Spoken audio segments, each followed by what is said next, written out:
우리 앞뒤 좌우분들 바라보시면서 함께 성도의 교제 나누도록 하겠습니다. 사랑합니다. 축복합니다. 사랑합니다. 축복합니다. 이 시간 하나님의 말씀을 통하여서 우리의 믿음을 점검하고 이 믿음의 근거를 통하여서 영생의 기쁨을 누릴 수 있는 귀하고 복된 시간 되기를 간절히 소망합니다.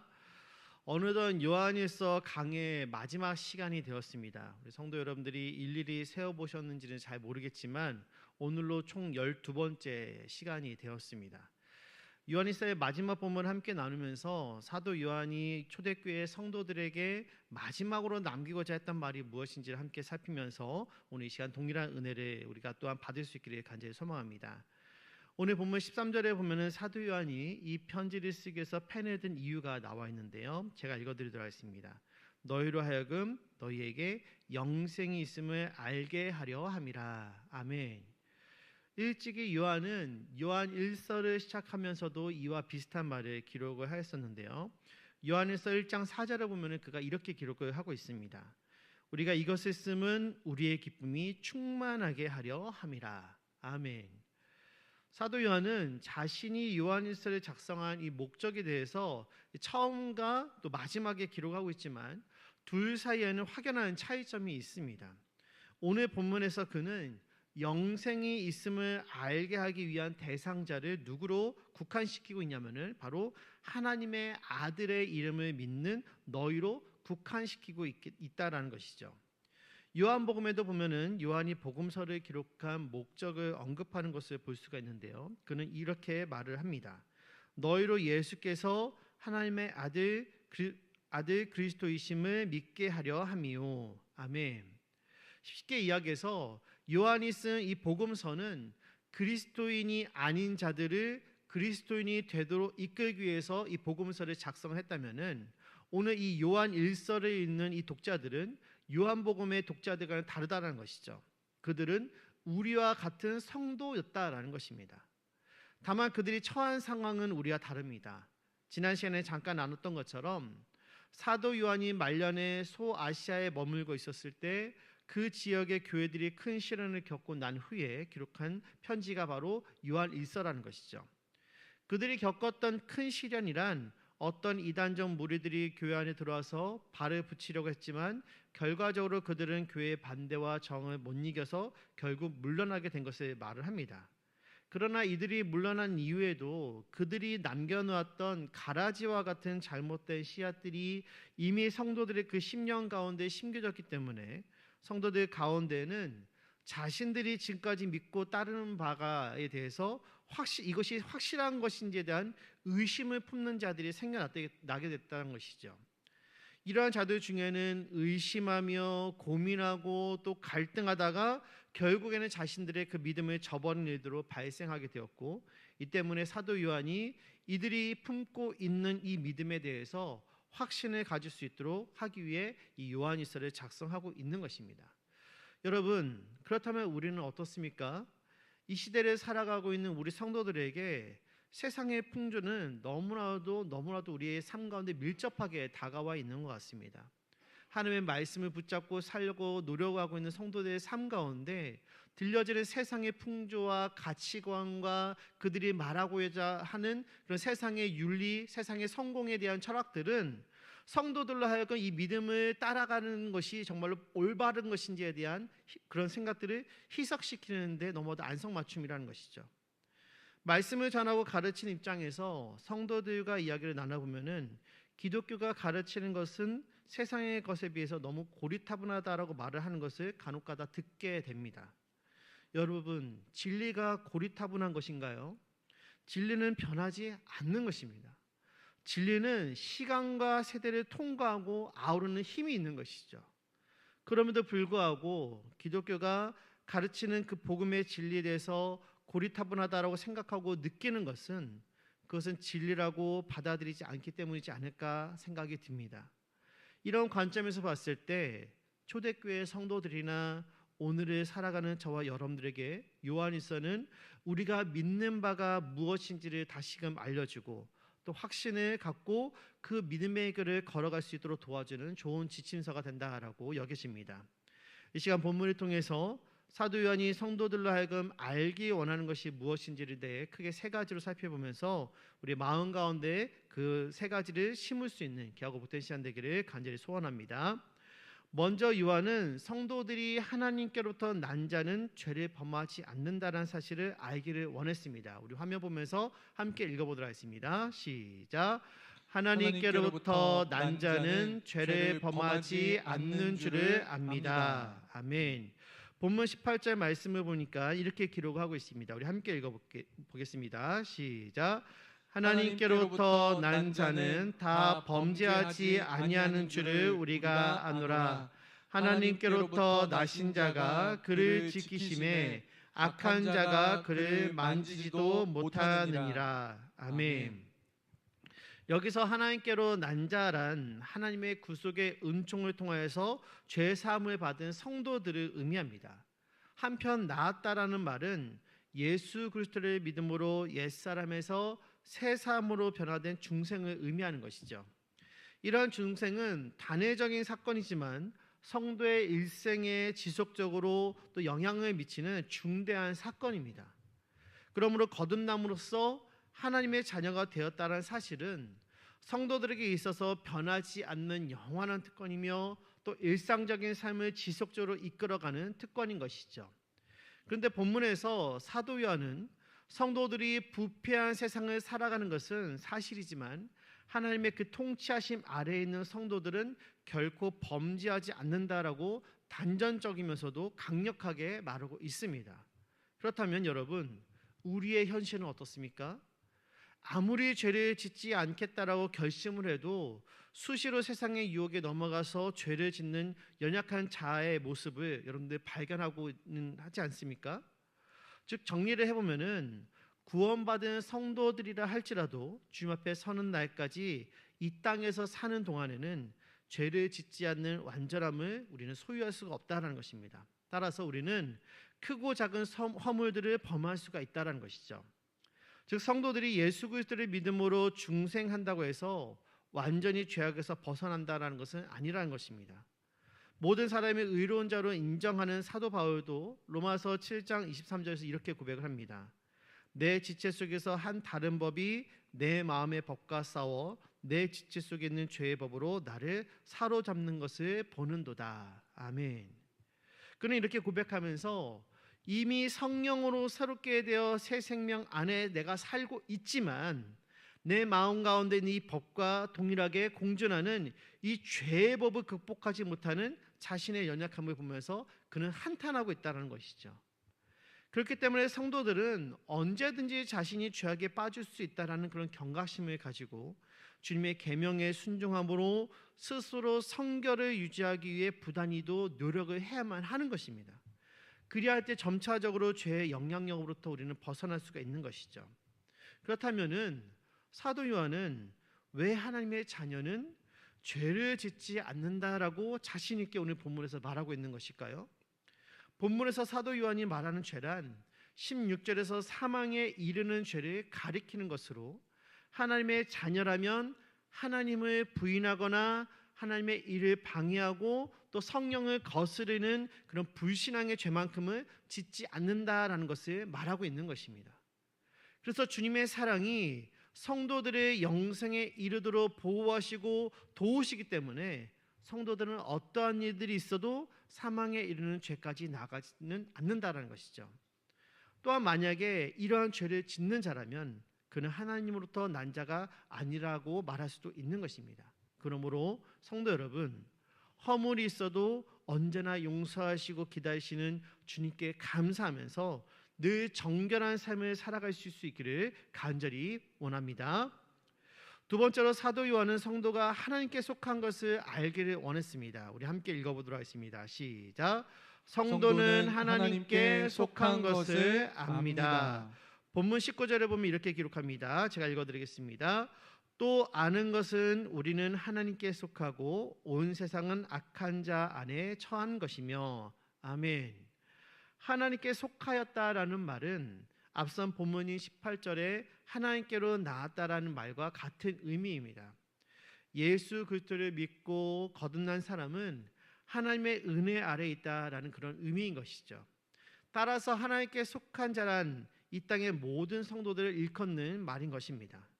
반면 사도 요한은 성도들이 발을 붙이고 살아가고 있는 온 세상은 악한 자에게 속해 있다라고 말하고 있습니다.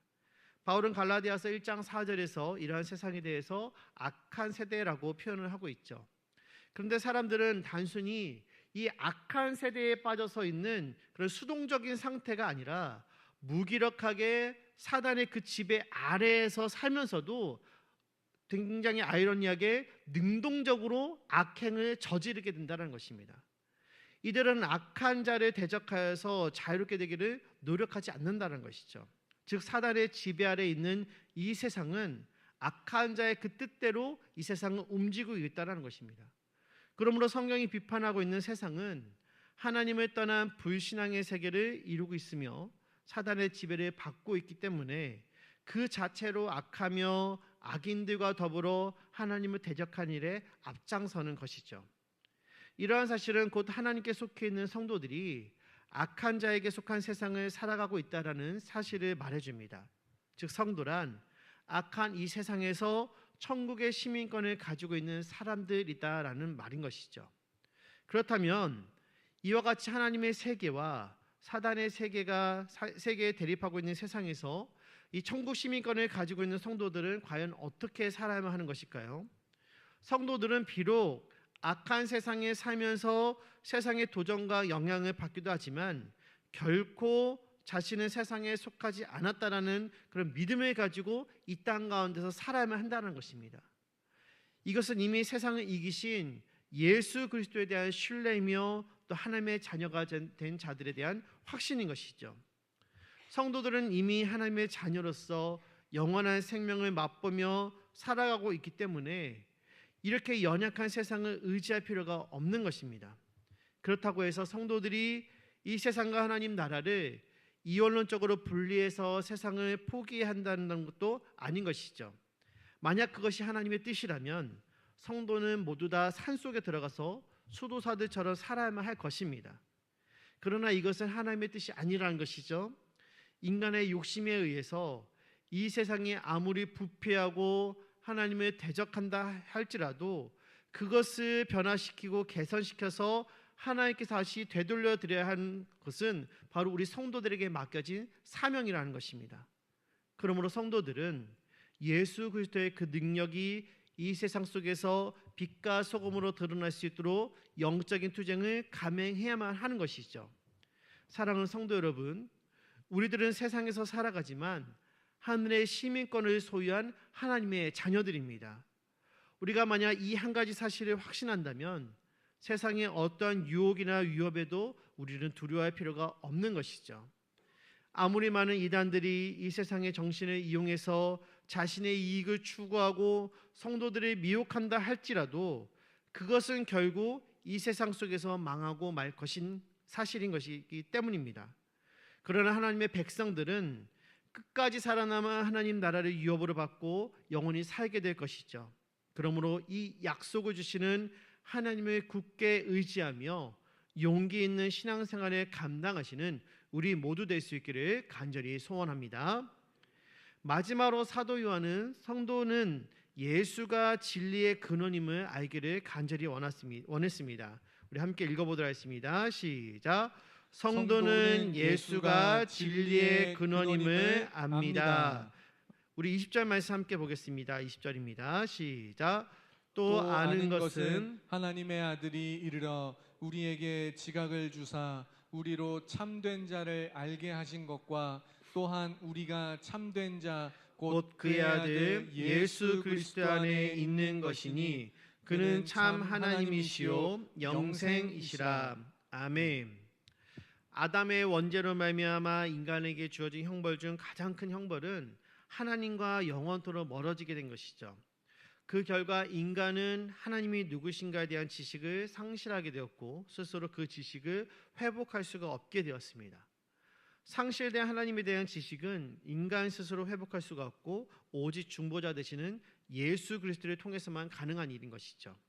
따라서 본문은 예수 그리스도께서 인간과 하나님 사이에 이 막혀 있었던 담을 허무시고 십자가의 죽음과 부활을 통해 하나님이 누구신가를 우리에게 알려주셨음을 시사해주고 있습니다. 또한 하나님을 안다라는 것은 영원한 생명을 소유하는 것을 의미하죠. 왜냐하면 요한복음 17장 3절에서 요한이 이렇게 기록하고 있기 때문입니다. 우리 함께 읽어보도록 하겠습니다. 시작. 영생은 곧 유일하신 참 하나님과 그가 보내신 자 예수 그리스도를 아는 것이니이다. 아멘. 여기서 알다라는 말은 이례적인 지식을 의미하는 것이 아니라 점점 성장 발전해서 열매를 맺게 되는 그런 지식을 의미합니다. 즉 예수 그리스도 안에 있는 성도들은 하나님을 아는 지식에 이르게 되고 일상적인 삶을 통해서 신앙의 성숙을 이루게 된다라는 것이죠. 그러므로 죄인인 인간이 예수 그리스도를 알기 전에는 하나님에 대해서 알 수 없다라고 말할 수가 있는 것입니다. 이에 관해서 요한은 요한복음 1장 18절에서 본래 하나님을 본 사람이 없을 때 아버지 품속에 있는 독생하신 하나님이 나타내셨느냐라고 밝히고 있습니다.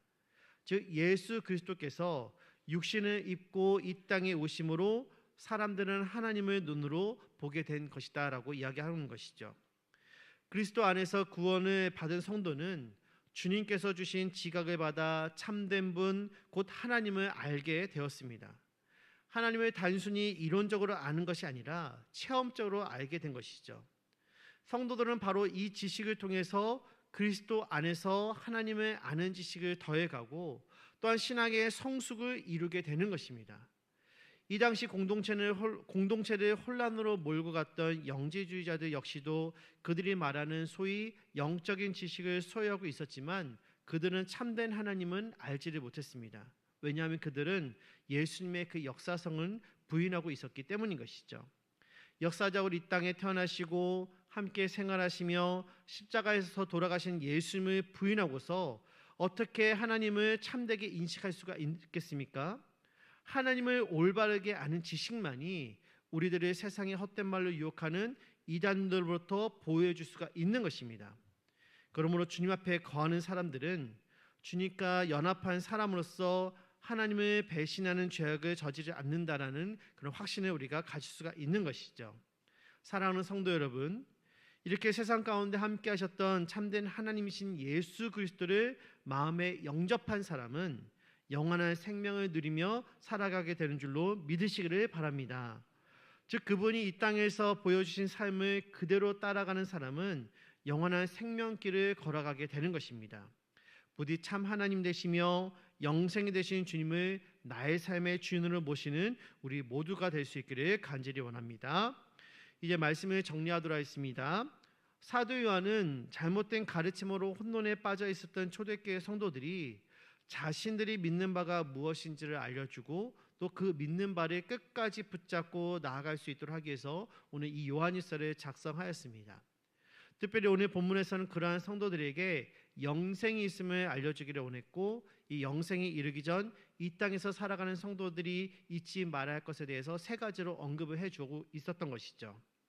하나님의 그 선하신 계획 가운데 중생하여 그리스도의 믿음으로 구원받은 성도들은 결코 성령을 회방하는 죄를 지을 수가 없는 것입니다. 왜냐하면 예수 그리스도의 믿음으로 주어진 성령이 우리로 하여금 사단의 모든 공격으로부터 우리를 지켜주시기 때문인 것이죠. 또한 이를 통해 성도 자신이 하나님께 속해 있다는 것을 알고 예수 그리스도를 통해서 참된 진리가 되시는 그 하나님을 알 수 있도록 한다는 사실을 오늘 말씀을 통해서 우리가 함께 살펴볼 수가 있었습니다. 이 땅 가운데서 살아가는 수많은 성도들이 초대교회 성도들과 같이 악한 세상이 주는 영향 가운데 노출되어 있습니다. 그러한 상황 속에서 우리 자신이 하나님의 선택받은 백성이라는 사실을 잊고서 산다면 우리는 세상이 주는 공격에 쉽게 무너질 수가 있는 것이죠.